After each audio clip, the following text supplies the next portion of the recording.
Hello दोस्तों, मेरा नाम है प्रणव ओझा और आज यहाँ पे हम लोग सिखाएंगे ब्रांच अकाउंट के एमसीक्यू क्या है। तो दोस्तों सबसे पहले बात कर लेते हैं कि भाई आपको पीडीएफ कहाँ मिलेगा, वो मैं वीडियो के बीच में बता दूंगा। 3rd नंबर का है एमसीक्यू, 4th नंबर का है एमसीक्यू और 10 नंबर का एमसीक्यू। ये तीन एग्जाम में आ चुके हैं, तो यार ये एमसीक्यूज तो प्लीज ध्यान से उसको देख लेना।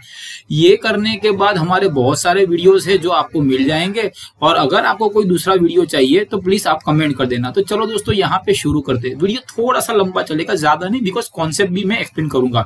बिकॉज इसका मतलब ये जो मैं लिए हुए पास्ट पेपर में पूछे गए हैं, लेकिन इसका मतलब ये नहीं कि यही चीज आया करेगी। हाँ, थोड़ा सा ट्विस्ट हो सकता है, तो थोड़ा कॉन्सेप्ट पे ध्यान देंगे, और अगर आपको सही लगा तो इसे शेयर कर दीजिएगा। Branch not keeping the full accounting system is known as. तो देखो भैया ऐसा है कि भाई थियरी क्वेश्चन भी आ सकता है कि टाइप्स ऑफ ब्रांच। तो टाइप्स ऑफ ब्रांच जो होती है दो होती है, एक डिपेंडेंट होती है, एक इंडिपेंडेंट। जो खुद का खुद ही करती है वो इंडिपेंडेंट हो जाती है, तो दूसरों पे जो बनती है वो डिपेंडेंट होती है। तो ब्रांच अकाउंट नॉट कीपिंग जो हो जाएगा वो डिपेंडेंट ब्रांच हो जाएगा। अगर मैं आपको बोलूं कि यही मैं थोड़ा सा ट्विस्ट कर दे कि branch keeping the full system of accounting अगर आ जाए तो वो हो जाता है, कौन सी ब्रांच हो जाएगी? इंडिपेंडेंट ब्रांच हो जाएगी। तो ये चीज क्लियर हो गई। जैसा मैंने आगे बोला था कि stock and debtor system is popularly known as. ये करने से पहले मैं बोल देता हूं कि भाई हम लोगों ने एक डेडिकेटेड एंड्रॉइड ऐप बनाई हुई है हमारे यूजर्स के लिए। तो भैया आप यहां से पीडीएफ वीडियोस मटेरियल, जिसकी लिंक तो डिस्क्रिप्शन में है। स्टॉक एंड डेटर, ये एमसीक्यू बकायदा आता ही है। Stock and debtor system is popularly known as foreign branch matter. जी नहीं, एनालिट, दोनों ऑप्शन सेम ही है। तो एनालिटिकल मेथड जो है ये उसका राइट आंसर है।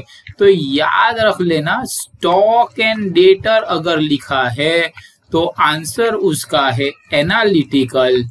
और नेक्स्ट सिर्फ डेटर लिखा है, ब्रांच डेटर सिस्टम जो होती है, सिर्फ डेटर लिखा गया है, सिर्फ और सिर्फ डेटर लिखा गया है, तो वो सिंथेटिक मेथड आती है। ये कभी कभी क्या होता है कि टीचर बताते नहीं है, या बताते भी है तो यार बच्चे भूल जाते हैं। एमसीक्यू में आता है, फिर पता चलता है कि हमें याद भी नहीं है, तो ये जो होता है ये पंगा हो जाता है। तो इसलिए जरा इसको देखा हो तो याद रहेगा। नेक्स्ट, ये थोड़ा इजी है। ब्रांच अकाउंट क्यों बनाते हैं? भाई ब्रांच अकाउंट हम लोग बनाते हैं ताकि हमें पता चले कि भाई राइट आंसर प्रॉफिट होता है या लॉस। वो ब्रांच का लॉस हुआ तो बंद कर देंगे, वरना तो ब्रांच पे ब्रांच खोलेंगे। The system in which profit and loss account made by the branch is determined by preparing trading and profit and loss account. तो भैया ट्रेडिंग, फिर प्रॉफिट एंड लॉस और बैलेंस शीट, ये तो हम लोग 11 से पढ़ते थे। तो वो हो जाता है भैया, कौन सा हो जाएगा मेथड? फाइनल अकाउंट वाली। तो भाई सिंथेटिक नहीं, स्टॉक एंड डेटर, एनालिटिकल नहीं, बचेगा क्या? ये देखो, तब थोड़ा सा डिटेल में जाते हैं। तो भाई ऐसा है कि कभी कभी क्या हो जाता है कि भाई आप रॉन्ग ऑप्शंस अगर एलिमिनेट करें तो राइट ऑटोमेटिक आ जाता है। जैसे एनालिटिकल, सिंथेटिक, स्टॉक ऑप्शन, ये सारे तो है ही नहीं, तो बचा कौन सा? Final account. आप ऐसे भी अगर नहीं आता तो कर सकते हैं। उसके बाद नेक्स्ट यहाँ पे लिखा है branch account prepaid for ascertaining the amount of gross profit. देखो ये एक एमसीक्यू है जो मुझे लगता है इंपॉर्टेंट है, तो वो आ सकता है। ग्रॉस प्रॉफिट कमाने के लिए जो हुआ है भैया, उसको हम लोग ब्रांच एडजस्टमेंट बोलेंगे। अब यार आप बोलोगे तो सर नेट प्रॉफिट के लिए क्या बोलेंगे? तो थोड़ा सा रुक जाइए, एमसीक्यू वापिस यहाँ पे आ जाएगा। अब यहाँ पे लिखा हुआ है द अकाउंट, थोड़ा सा हटा देता हूं, हाँ, the account prepare to adjust the loading. Loading का मतलब हो जाता है प्रॉफिट लगाया हुआ है। तो भैया हमेशा ये याद रखना, लोडिंग जो होता है दैट इज प्रॉफिट लगाया हुआ है। Including in the value of opening and closing stock of the business is term as. तो यार इसका आंसर ये वाला है, stock reserves and surplus account. उसके बाद यहाँ पे लिखा है the account prepared in the same way as that are of invoice except that all entries are made at invoice price is term as।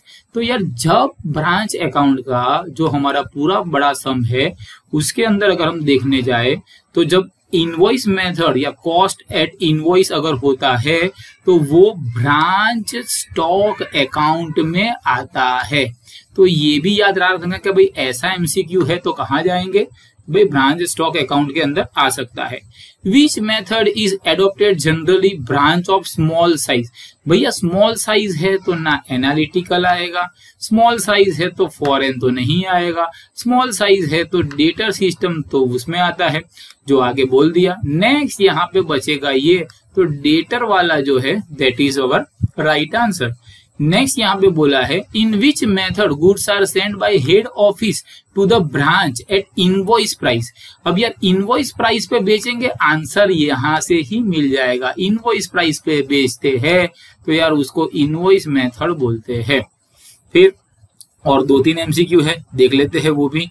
Which adjustment is prepaid when branch sell goods on credit. अब credit में बनाएंगे तो यार debtors ही होते हैं, because अगर ऐसे देखने जाए तो क्रेडिट सेल क्या हो जाता है भैया, क्रेडिट सेल जो होता है वो डेटर का होता है। तो यहाँ पे उसका आंसर आ जाएगा भैया ब्रांच डेटर अकाउंट। उसके बाद यहाँ पे देखते हैं which book is prepaid to maintain small expenses. ये तो पता है स्मॉल एक्सपेंसिस के लिए देखो गुड्स एंड टू ब्रांच ये आता है, पेटी कैश वाला अकाउंट बनाते हैं, स्टॉक का बनाते हैं, डेटर का बनाते हैं। तो पेटी कैश आपको पता है, पेटी कैश वो परचूरन खर्चे हैं जो हेड ऑफिस हमें देती है, उसके बाद हम लोग हमारा हिसाब कर लेते हैं।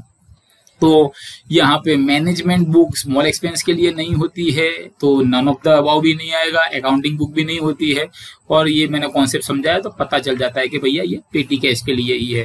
तो the goods send to head office में आइदर भी एट, देखो यार ये कॉस्ट प्लस प्रॉफिट को सेल्स बोलते हैं, ये इसको सेल्स बोलते हैं या इनवॉइस बोलते हैं। तो ये क्या हो जाएगा, तो भाई ये कॉस्ट होता है, तो ये सेलिंग प्राइस तो कॉस्ट प्लस होता है, मार्केट प्राइस, इनवॉइस प्राइस, तीन का मतलब यही होता है। बचा एक, तो आंसर सिंपल कॉस्ट वाला हो जाता है। और ये लास्ट एमसीक्यू है, अगर आपने यहाँ तक देखा है तो हमारी एप्लीकेशन है उसको डाउनलोड कीजिए, अच्छा लगा तो उसको शेयर कीजिएगा। Which account is prepaid for recording all cash transaction relating to branch. Branch account के लिए सारे जो होते हैं वो कौन सा हो जाता है, कैश ट्रांजैक्शन लिखा हुआ है, तो आंसर भी भैया यही आएगा, कैश ब्रांच कैश अकाउंट। तो बड़ा सिंपल सा है। तो होप दोस्तों ये वीडियो आपको पसंद आया है, ऐसे ही वीडियो में लेके आया करूंगा। अगर आपको अच्छा लगता है तो इसे लाइक कीजिएगा, सब्सक्राइब कीजिएगा, दोस्तों के साथ शेयर कीजिएगा। I wish you all the best for your exam. Good bye, God bless and जय हिंद दोस्तों।